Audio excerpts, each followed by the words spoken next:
Yeah, data from AppMagic, published by mobilegamer.biz.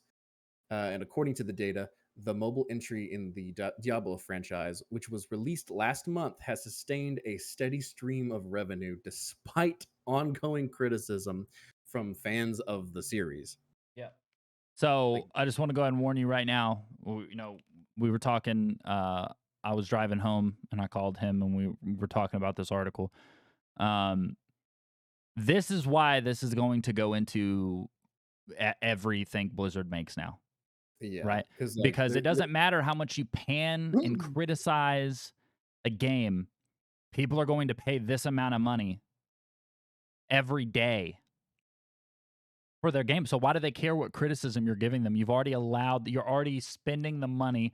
Like we've said a million times, you're voting with your wallet that this stuff is okay.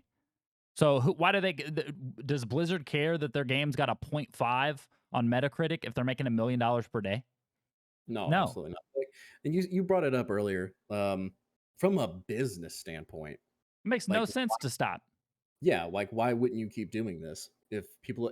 I guess the secret is to just you've said before the game is actually good. Like the game's earlier this month, the game's Metacritic user score dropped to 0.2 out of 10. Yeah, well, that doesn't matter.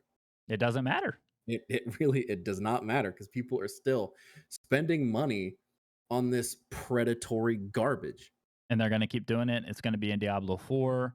If it's not in Diablo 4, I'm going to be shocked. And if you don't think other companies are looking and seeing what's happening like, and that they won't put it in their games, $1 million a day. You are insane. Yeah, 100%. This is the new normal. We're going to criticize it every single time that we see it. But like we said, this is probably it'll probably be the last time we talk about this for a while because we're kind of just talking in circles every time. I mean, you guys hopefully the people that listen to this podcast aren't doing this, but if you know somebody who is, ReadySetLag.com, send them over, tell them to listen to this episode. This is what's wrong with games. This is why FIFA and Madden and the 2K games are so successful. It's because we sit here and scream it that this is ruining games, but then they make $1 million per day. Why would they stop? So exactly. Stop buying it. Yep, they're going to keep doing this. They're going to keep implementing this into their games because they're not listening to your criticism. They're not listening to what you're posting in the forums. They're not listening to what you're posting on Metacritic. They're listening to the money. They're listening to that little cha-ching that they get every time someone buys a microtransaction. Oh, that's dude, what they're listening to. We didn't talk about this. This is an article that we posted, but there's it's a thing going around about a Web3 game console. Have you heard about that? No. So it's the whole Web3 stuff doesn't make any sense to me. I love technology. I don't understand NFTs. I don't understand crypto stuff, so I won't even talk about it. But what I will say is that they're talking about all these games coming out, and they have a console, so it looks like basically like a Stadia, right? Mm-hmm. With a controller. Guess what button's on the controller? I had no idea. A wallet button. This is real. I'll post it in the description. I'll post the article so you can read it because we don't have it pulled up in front of us. But I knew there was an article.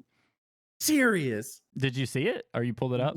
No, hold on. Let me see pull it up. It's got a wallet button to easily access your Coinbase wallet. I don't know if it's Coinbase. It's one of those. I don't know. Where did you send it to me? Where is it? I'll find it. That is Web3 nuts. Game.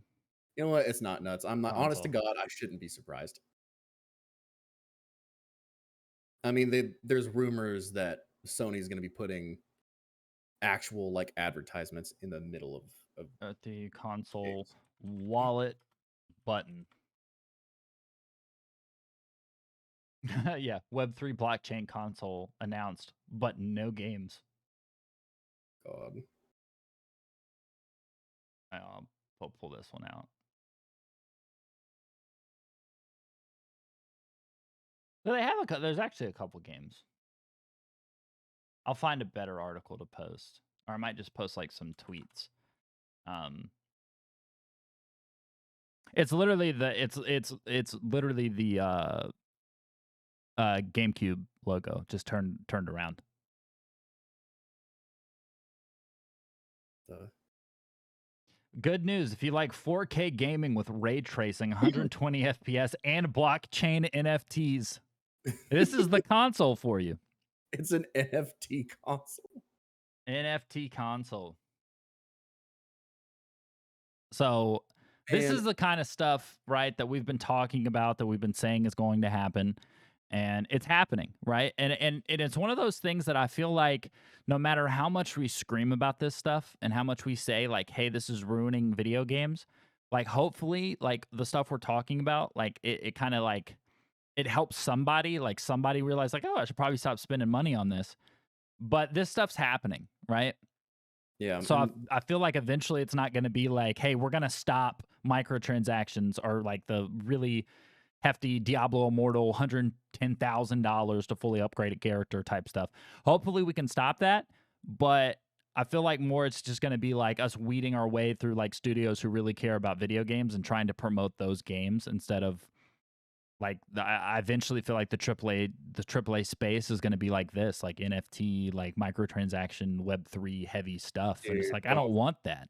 you're gonna, like, I'm gonna cry. Like, don't say that. I I hate feel like it's going to happen.